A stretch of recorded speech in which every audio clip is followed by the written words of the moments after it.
Il est plutôt en 3 parties, comme les autres lois d'ailleurs.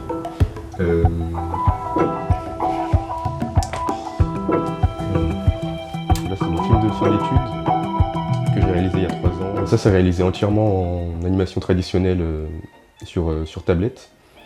Ça m'a pris 7-8 mois à peu près, en comptant l'écriture, compositing, animation, etc. C'est avec l'arrivée de Zia, c'est comme si ça enlevait encore plus ce côté humain en fait. Et donc c'est pour ça que j'ai pas envie, même si c'est vraiment l'avenir pour certaines personnes, j'ai pas envie de plonger là-dedans.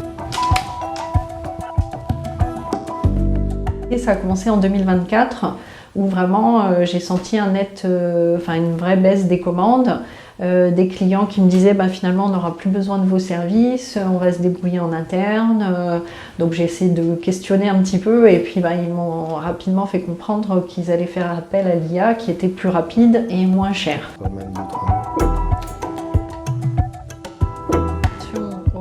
La version allemande et là c'est la version à 2/3 en fait de ça, donc les prix sont nettement réduits. La menace de l'IA, on l'aperçoit tous les jours quand on envoie des CV, quand on envoie des portfolios, qu'on a de moins en moins de réponses.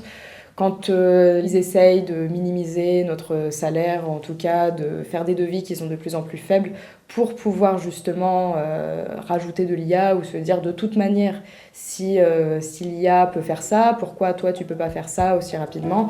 Tiens regarde, ça c'est ce que l'on a mis sur notre stand pour justement de rajouter un petit peu des éléments qu'il faut, mais je pense que ça il faudrait que je les retravaille un petit peu.